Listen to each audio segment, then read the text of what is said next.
There are 34 chapters in Job chronicling the back and forth conversations between Job and his friends. Now, I'm going to do air quotes on friends a few times, but even if I don't, you know it's there, right? Because he even says to them, what miserable friends you guys are. And so it's not very friendly. This thing gets less friendly as it goes. And so, have you read this section yet? Polygraph next week. We'll come in, we'll hook everybody up. I got a few questions for you. So here it is. We're into it now. We can't cover all of this. Obviously, it's a lot. And so we're just going to grab a couple of exchanges as we go through here, just kind of get us a baseline of how this conversation is going. And so once you get it, it amplifies, but it doesn't alter. You know, from the very beginning, we kind of see the way it's going, but then by the end, it's like, okay, it's full tilt now. And so it starts off. They show up to Job's house, and they don't even recognize him. That's how terrible condition he's in. They don't recognize the guy. And so they just sit with him for days. Nobody says anything. And I love that. That's beautiful. Here's the ministry of presence. Sometimes we don't know what to say, and sometimes there's nothing you can say. There's no way you can fix a situation, and you can't help. But there is a presence, a ministry of presence. So if you can just get with somebody and just stay with them sometimes, just be with them, that ministers. And so they have that going on. Finally, Job breaks the silence around chapter 3, and he's like, I just like to die. Like, this is depression at its worst. I mean, this guy is low. He's like, man, if God would just kill me. Actually, even better than that, if I had never been born, man, that would have been the juice right there. If I could have just, been stillborn or died after birth or somewhere along that era of my life, if it had just stopped then that would have been better than the life that I have now. And so he's at an all-time low, and just admitting that things would be better if he were dead. And look, we can admit that. There's oftentimes things that we've experienced in life that's worse than death, right? If you haven't, then keep living, you'll find it. And Job's experience, and this is what he said in verse 25, the very thing I dreaded has happened to me. The thing I feared has come upon me. Have any of you realized yet that your worst fears has happened? I mean, the thing that, most of us like, man, I just pray that never is it, and I pray this doesn't happen, or I pray that never comes, and then it does happen, and you go through something that you thought, man, if I had to write up what my greatest dread would be, this is what it would be, and I am now living it. And I know some of your stories, I know you've been through some stuff that would probably fit that category that Job's talking about. Hey, the thing that I just, if I said this, I hope this never happens, then that is actually the thing that has happened. Chapter 4, his friends offer some comfort. He said, this is Eliphaz, beautiful name. Job, you've helped a lot of people in their suffering, and now that you're suffering, you're discouraged. But Job, we know that the innocent do not suffer. Like, wait a minute. What are you trying to say, Eliphaz? That feels like, a double-edged comment right there, doesn't it? Verse 17, therefore, blessed is the man whom God corrects, so do not despise the discipline of the Almighty. That's verse 17 of chapter 4. And here's the reality. Here's what he's saying, Job, hey, look, God's fixing a problem right now. You're suffering because you deserve to suffer. You're suffering because you've done something to cause the suffering. So this is the baseline of the conversations that are going to be going forward for the next 30 some odd chapters. This is what they're going to sound like. But already here at the very first conversation, chapter 4, we have this intermingling of truth and assumption. And it's consistent and it's overblown as we go. And so he's claiming that Job needs correction. Job's the problem. Job has caused this. Job, this is because of your sin. And so, in the very first chapter, they're kind of soft-pedaling that. They're saying it, but they're not saying it direct. By the end of these conversations, you'll see it in a minute, they go full tilt on Job. And it's like, as if he don't have enough problems, they're going to kick him while he's down for sure. And so he's claiming that Job needed this correction and that they know why these things are happening for him. And so we have to be so careful whenever we make assumptions, because that's what's happening right here. And he does offer some encouragement. It's not all just, hey, Job, this is because of something you did. He does offer some encouragement. He says that God will redeem you. He will protect you. And so it's, he says God's going to show up and you're not going to be afraid anymore. You're going to laugh again. You're going to have peace again. You're going to have security. You're going to have children that are numerous.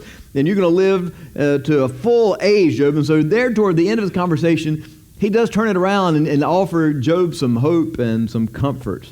And so there is some hope in his words there. Although he is definitely off on some of his theological assumptions. To this, Job says, to the one in despair, this is chapter 6, verse 14, to the one in despair, kindness should come from his friends, even if he forsakes the fear of the Almighty. Job said, look, even if what you were saying is true, what you guys should be offering is not criticism. You should be offering hope and help. You should be offering kindness to me. What you're saying is not true, but even if it were, still, the way you're going about this isn't the best. And so he continues to tell them to show him where he is wrong. They'll say, hey, look, Job, this is happening because, you're wicked. And so Job says, all right, show me. All you got right now is words. So show me where I am wicked. Where is the evidence? And so Job continues to maintain his integrity and that he has not compromised, that this is not due to the forsaking of the Almighty, that this is something else at play here. Chapter 8, the next friend takes a swing at it. This is Bildad. Then Bildad the Shuhite, I think it was very short, spoke up and said,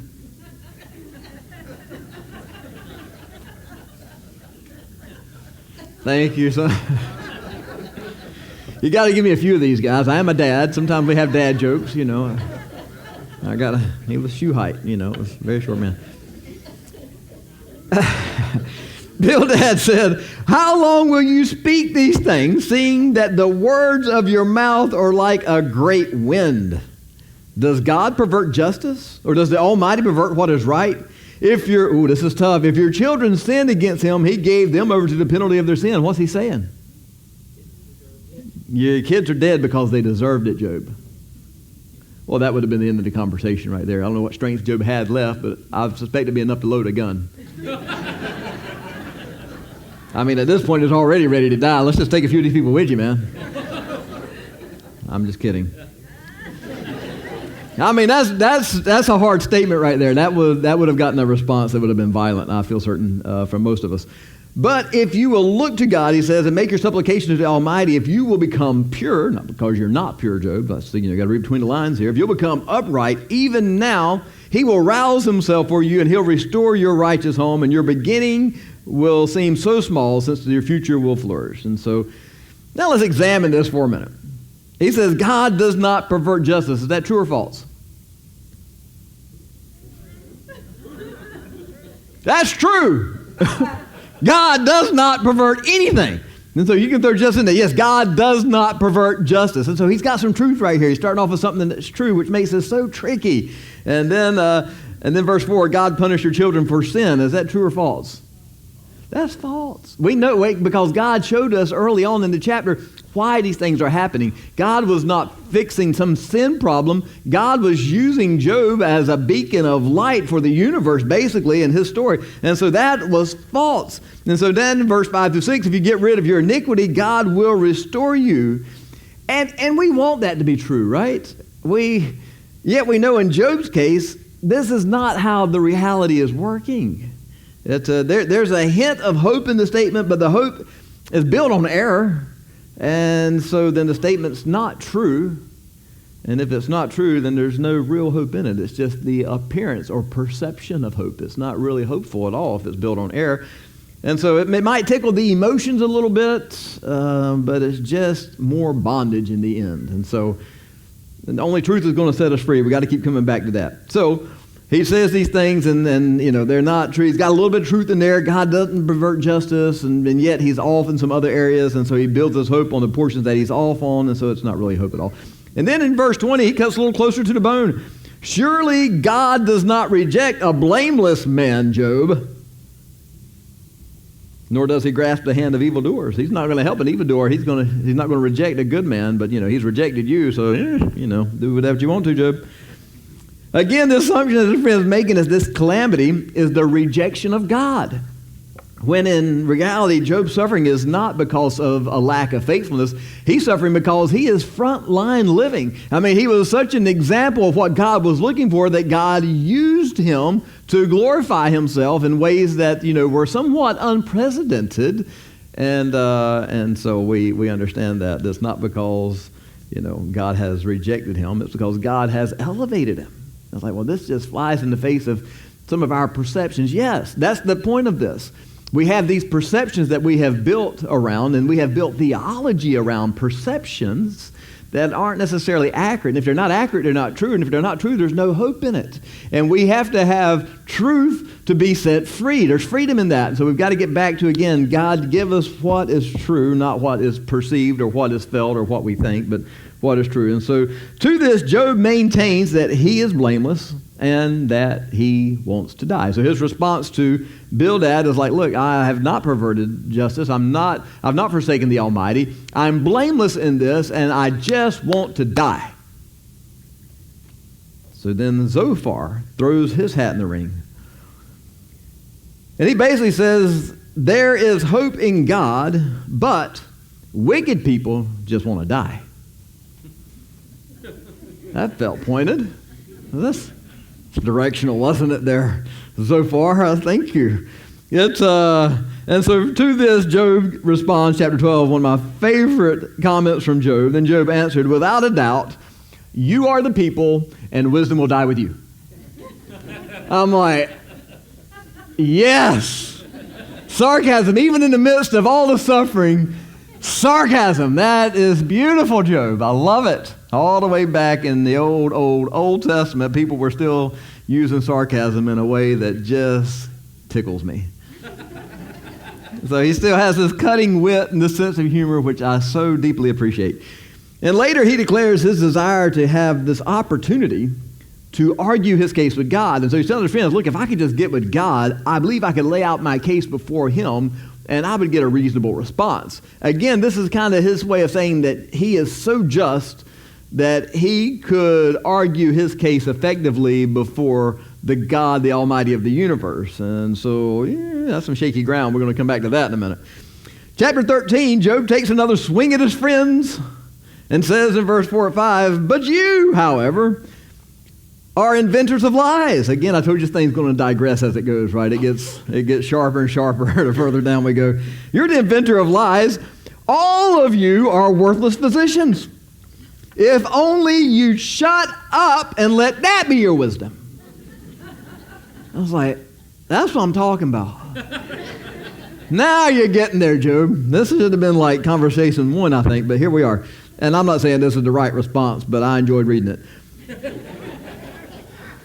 He continues in verse 13 to proclaim that another one of his quotable thoughts. He said, even if he slays me, I will hope in him. I will live. And so we're familiar with this particular passage. Even though he slay me, yet will I serve him. Yet will I hope in him. Yet will I trust in him. And so this is, again, Job coming back to reality. Hey, I think I'm righteous in this. I think I'm innocent in this, but it doesn't even matter. Should God decide to just take me out, I mean, what other hopes do I have? You'll see him say that. I have nowhere to turn but him. And so my God is still my only hope, even in all of this. And so if this is what he's determined for me, I still have nowhere else to turn but to him. And so he maintains that integrity in that way. So this back and forth is consistent through each of the next, 14 chapters, give or take. And again, the comments become increasingly hateful as they go. And so they continue to tell Job that he's the problem. If he'd just repent of his sin, he'd find mercy. And it becomes a very personal attack. They're trying to convince Job that they are right and that he is wrong about himself. And Job keeps saying, it's like, hey, show me. It's like Missouri over there. Some of you. If you don't know, it's the show me state. You have to. I went way down into the weeds for that one. And so he says, all you've got is words. You don't have any substance. And verse 16, then Job replied, I have heard many things like these before. What miserable comforters you all are. Will there be an end to your windy words? Or what provokes you that you answer? I could also speak like you if I were in your place. I could pile up words against you, and I could shake my head at you, but snap my fingers. He didn't say that.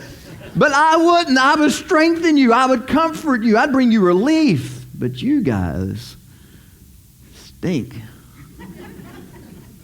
Even now, I love this, verse 19, even now my witness is in heaven, my advocate is on high, my intercessor is my friend, as my eyes pour out tears to God. And so again, this is Job coming back to just the reality, hey, even now, the only hope I really have, obviously it's not you guys, it's the Almighty. And so that's where my hope is. Chapter 20, Zophar is offended by Job's statement that they're miserable comforters, so he attacks. Okay, then Zophar, verse 1, the Naamatite, answered, I got thoughts, but sometimes you got to move. This is why my troubled thoughts bring me back because of my feelings within me. When I hear a reproof that dishonors me, then my understanding prompts me to answer. He's saying, look, you offended me, so here I come.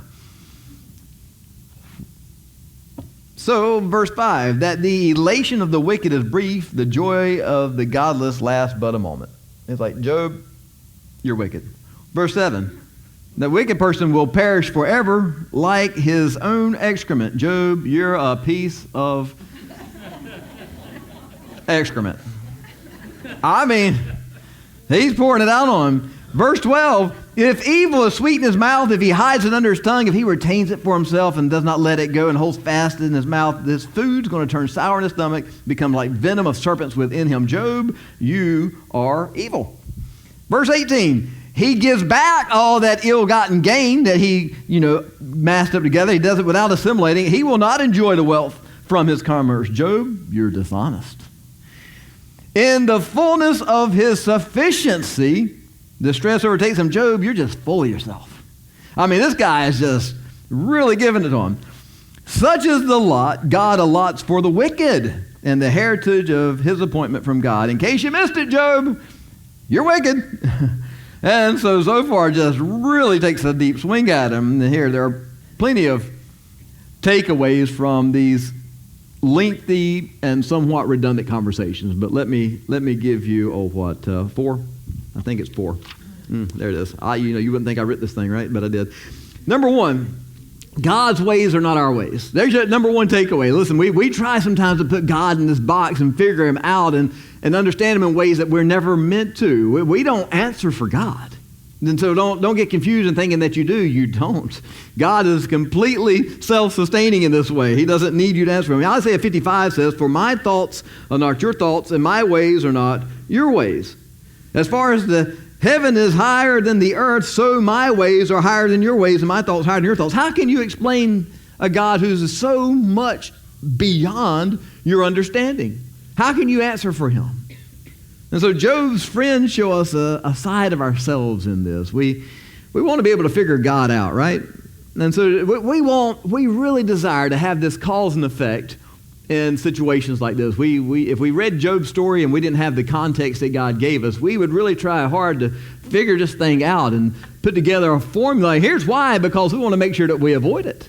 And it's so it's kind of driven by fear again. We don't want to walk the path that Job walked, and so we got to figure out what's the cause and effect so that we can control. It boils back down to that. We want to be able to control these things and avoid these situations. And so for the friends, if they're trying to project something into this that is not accurate. And so they're saying things about God that's not true. They're saying things about Job that's not true. And in their effort to comfort their own fears, they've introduced error. So they took a possible truth and they engineered it into an absolute truth. And so here's the possible truth. You ready? You suffer because of sin. Does that feel pretty accurate? Yeah, because we've all experienced that one. So yeah.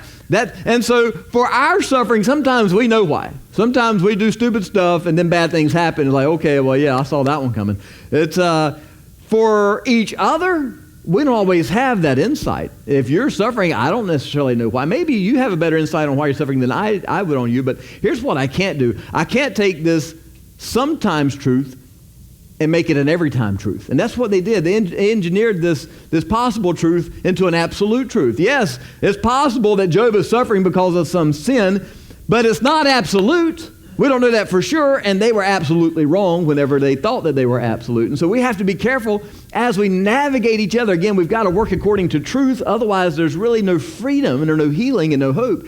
The truth is we don't know always why people suffer.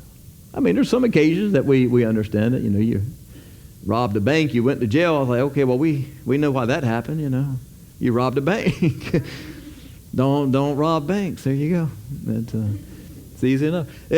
But sometimes we don't know. A lot of times we don't know. And sometimes we don't even know in our own lives why we're going through stuff. And so we have to be real careful to reverse engineer some of these things and come up with some solution, because it's really us just pushing in the recesses of our minds for a cause and effect. That's what we like.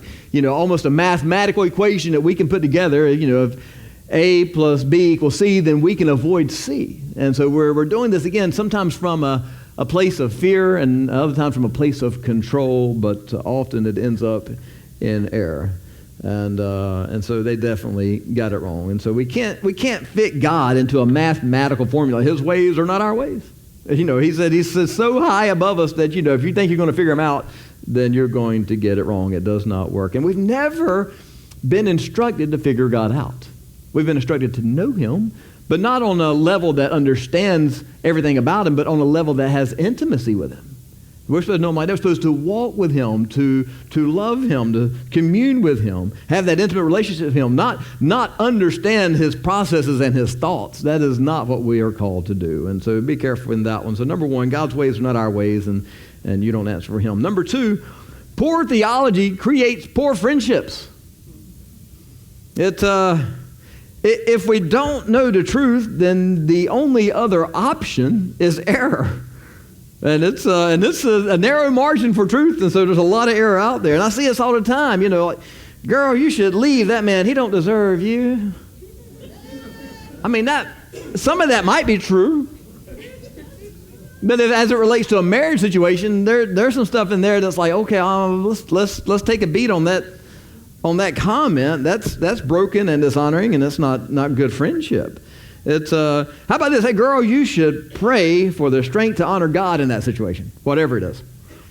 And that's a good friendly comment. That's somebody that wants you to find, discover, and walk in truth. Pray that God gives you the strength to honor him in whatever the situation is. Not, girl, you do you, or boy, you do you. Boys don't talk like that, really. I don't know. I don't really know what we say to each other. Hey, you should just go golfing and forget about it.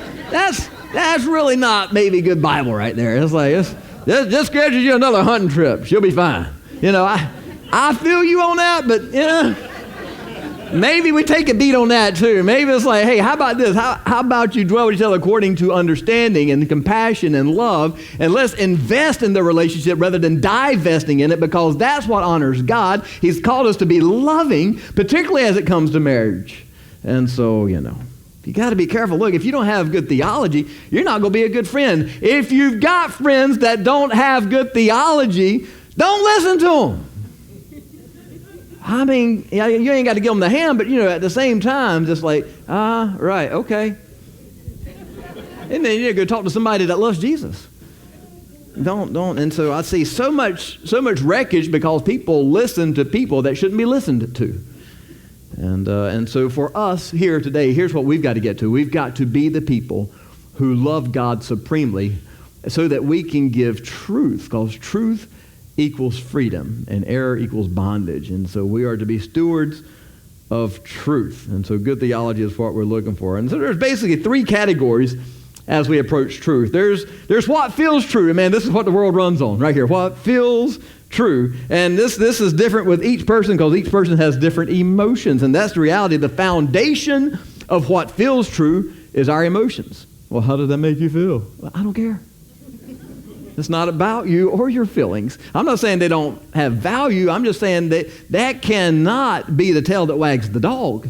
At some point, you got to realize, hey, look, it can't be emotionally driven. Truth is true, because if it's emotional, then your truth is just as good as my truth, and there's no standard anymore. And it's just we're out here all living some emotional truth that has no bearing in reality. It's just what we want it to be. So, that's level one. Now, level two is what looks true. And again, this is going to be different with each person as well, because it's based on perception and presuppositions. We all bring something to the table when it comes to our perception of life and the world around us. We all have something in our past that has contributed to how we perceive our reality. And it's our world truth and all that is all based on pieces of our past that have contributed to help build that presupposition that we perceive everything through. And so it's what looks true. It's still no better than what feels true because there's just no foundation in it. It can differ from each person, but ultimately we got to get to what is true. And it's the same for everybody. There's what's amazing. Truth is the same for everybody because it's not based on your perceptions or your feelings. It's based on God's Word. And so it doesn't change. And so that's, as friends, man, we got to get back to that so that we can help each other with something that's going to give them freedom, not bondage. So be a good friend. Speak God's truth. And look, if God speaks to a situation in His Word, there's only two options: obey or disobey. That's it. And so we want to be people that are helping others obey God and honor God. And so be that kind of friend. Develop your good theology so you can be a good friend. Number 3, speak the truth in love. Oh, man, this is where the friends of Job missed it. In fact, they got right terse about it. Like, Job, you're wicked. Job, you're excrement. Job, you're evil. Job, you're dishonest. Job, you're full of yourself. And in case you missed it, Job, you're wicked. And so that was their conversation. Like, well, that's not very loving. That's horrible, actually. Ephesians 4:15, speak the truth in love. Let us grow in every way into Him who is the head. And so we got to be like Jesus, and this is how we do it. We speak the truth in love. And these friends did not speak truth or love, basically. Occasionally we forget that truth is not what we minister to. We minister to people. Truth is not what we minister to. What we minister to people. Truth is what we minister with. And people are the object of the ministry. We're not here to defend truth. We're here to love people. And now here's where it gets tricky. You cannot separate truth and love. And any time we do, it messes it up. You cannot separate truth and love. True biblical love speaks truth. And concealing truth is not loving. And I'm not talking about, hey, you think my outfit looks good. Yeah. That's not the kind of truth we're talking about. I mean, there's got to be something good about that outfit, right? I mean, you ain't got to tell them what. It's like, yeah, it's great with the lights out. I mean, but you can be thinking that when you say, yeah, it looks great. I mean, you don't have to say it, but I'm just saying that's not what we're talking about. And then it always goes back to that. Was it a lie? You're just like, no, listen, you can be kind in those situations without being, hurtful. We're talking about life-altering truth, the truth that's going to set people on different courses and introduce, the goodness of God into their lives. That's the truth we're talking about. And biblical truth speaks love. Biblical love speaks truth. You can't separate these two. And when you do, it becomes something of a mutation that is not beneficial to anybody. Without love, truth is harsh and it's offensive. It's truth from a place of genuine concern and compassion is an irresistible force. If you truly love somebody and you're compassionate for them, then that truth is an irresistible force.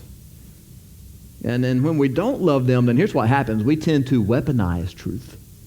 And we use it to hurt people if we're not careful. And it becomes very unbiblical and ungodly. And so truth and love, you can't separate the two. And if we delete either one from the equation, then we end up with a mutation that does more harm than it does good. And so we have to continue to maintain as much as possible the balance of truth and love. You're here to minister to people and minister with truth. You're not here to defend truth to the shame and hurt of other people. Number 4, God is just. And this is where Job discovers some error, right? So if you go back and read chapter 23 particularly, Job says some things like, ooh, I don't know, that didn't feel comfortable at all. And basically he's like, I am just, and I would like a conversation with the Almighty. I think I could lay my case out before Him, and I could show Him where I'm right. He doesn't say it, But here's what he implies. I could show him where he's wrong. And because I'm reading this in chapter 23, I'm like, oh my goodness, I'm going to back up from the Bible just a second. That felt strong. It's like, I don't know if I should even be reading this. It's like, I'm going to get down below it and just kind of peek at it. That was some scary conversation, Job. Wow, there's, bro. And I know he's hurting and he's in the middle of it and he's basically arguing with his friends and he probably went too far here. And so God eventually calls him out. And so God speaks directly to Job from this wind or whatever in chapter 38. And he says, hey, you wanted a conversation with me, big boy? Go back and read it. That's RJS version, but that's basically what he says. Hey, how about you do this? How about you equip yourself like a man? We're going to talk. You think you're big enough to talk with me? Step outside. I'm like, I just want to close the book. This is scary. And so it's like, this is it. You want a conversation with me? All right, prepare yourself. He says, get yourself ready like a man. You think you're a man? You think you're a big boy? Come on then. Let's dance. No, and it's he doesn't say that, but it's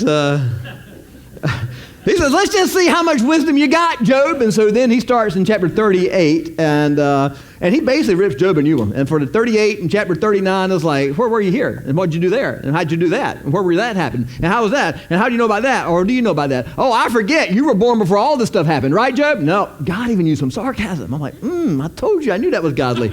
I knew it. I felt that in my bones.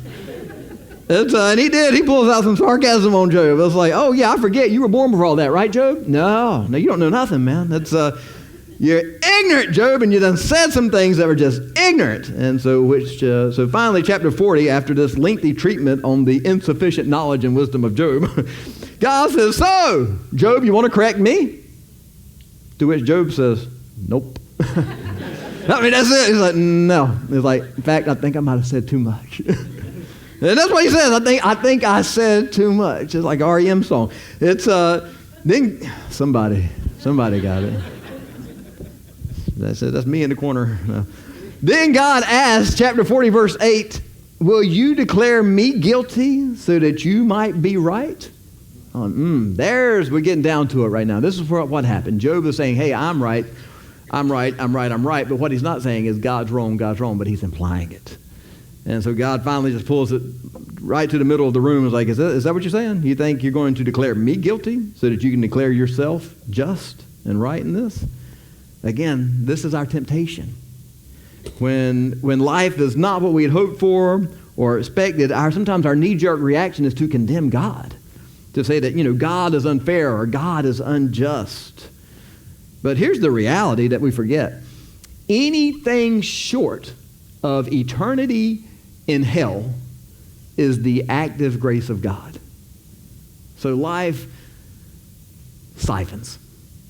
On occasion, right? Sometimes it's not pleasant. Sometimes you go through stuff like, man, that was what I'd feared. That's what I didn't want to happen. That's what I'd never, and sometimes you hit those moments and those periods or those chapters like, man, this is the worst. And God says, no, it's not.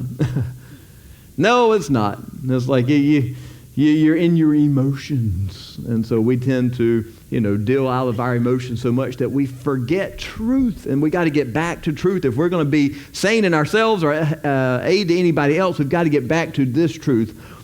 Everything short of eternity in torment is the active grace of God, because that's what you deserve. And you would be there right now in this moment, except God says, no, I love you too much for that. I'm going to prevent that from you. I'm going to protect you from that. God has actively put a hedge of protection around you so that you don't slip off into a Christless eternity for torment.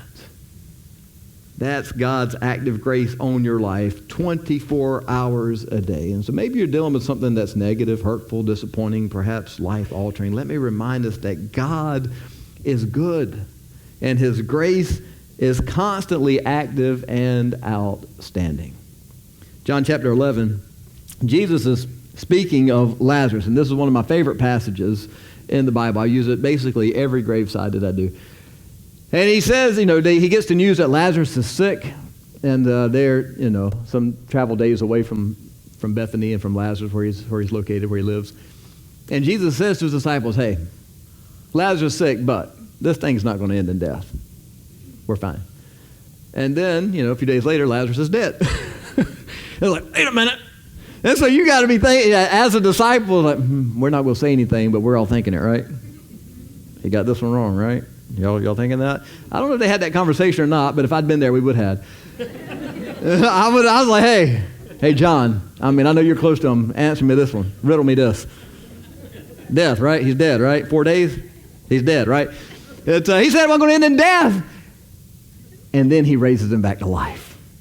And I'm like, man, this is the beautiful physical example of what Jesus is teaching us throughout Scripture. The hope that we have in him. And so he uses the physical example of Lazarus to teach us a spiritual truth that we've got to come back to as we put truth back at the top, as we continue to center our lives around what's true. Here's what he says. Your story is not going to end in death. He didn't say it wouldn't include death. Lazarus' story included death, but it didn't end there. Your story is going to include death, but it ain't going to end there. All of our stories is going to include death, but it isn't going to end there. He said, here's why this is happening. It's going to result in the glory of God. Your story is going to result in the glory of God. Here's what he told Lazarus' sister. He's like, look, here's the reality. Lazarus will go live again. But here's where we've got to get to. If you believe, then you'll see the glory of God. He says, Lazarus is going to live again. And she says, look, I know he's going to live again at the resurrection at the last day. I know everybody's going to live again. I get that. And Jesus says, I am the resurrection and the truth. He says, anybody that believes in me, even if he dies, they will live. And whoever believes in me will never die. And here's where the rubber meets the road. Here's where the faith crisis happens. And I love this portion of this story. Her brother, Lazarus, loved Jesus, believed in Jesus. Where was he? Dead in the grave, 4 days at that point. Jesus says, whoever believes in me will never die. She's thinking, but what? Whoever believes in me will never die. But Lazarus believed in you, and he's dead. This is interesting. And so here's what, then he turns the screws. He's like, do you believe this? He's like, oh no, he's calling me out because I've got a problem. Am I going to believe what I actually see and experience, or am I going to believe the King of Kings and the Lord of Lords more than my own emotions, more than my own reality, more than my own perceptions? Which one is more true? And she couldn't quite get there, and she said, here's what she said. Here's what I believe. I believe you are the Christ, the Son of God who has come into the world. Jesus said, good enough. That'll do right there. You don't have to answer everything. You don't have to understand everything. And in that moment, there was a faith crisis. She's like, I don't get it. You said if he believes in you, he won't die, and yet he's dead. And now you ask me if I believe you more than I believe that. I'm confused. I don't understand it. But here's what I do know to be true, that you are the Christ, the Son of God, who has come into the world, and I trust you. And Jesus says, bingo. We got this. Everybody buckle up. We're about to see something. And there it is. The glory of God happened. He called out Lazarus' name, and he came out of the grave. They unwrapped him, and it was a big hoedown hallelujah moment.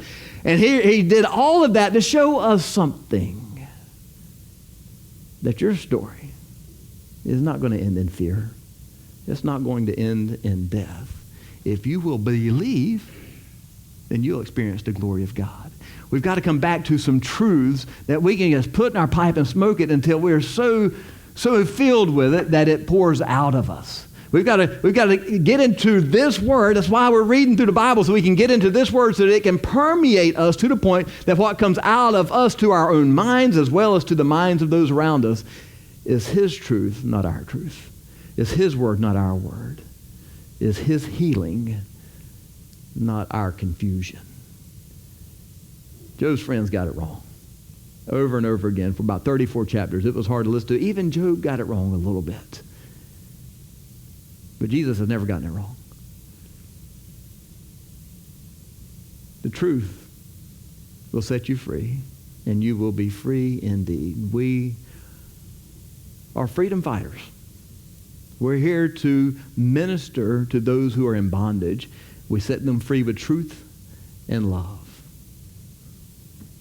Father, this morning we come back into your presence and recognize that all of these things are by design, and your will and your wisdom is so far beyond our understanding. And even when I scratch just the surface of it, I'm overwhelmed and realize I've yet but scratched the surface. And still, it is just amazing how you put all these pieces together to help us, to teach us, to instruct us, to encourage us, to put us back on the path of righteousness for your name's sake, to reset us in the path of truth and honor for you, to make life about you again, which is where we find the blessings, the rewards, the fulfillment, the joys, the peace, the hope.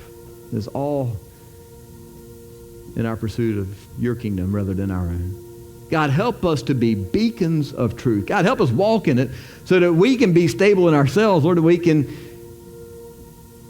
be calm even in the midst of storms, that we don't have to be sucked into the fear vortex, that, God, we can walk with you and understand that your will is perfect, your way is perfect, and your grace is sufficient. But, God, also so that we can minister to those around us, both with truth and love, in a way that brings you glory, in a way that reflects how you did it. In the name of Jesus, we ask this.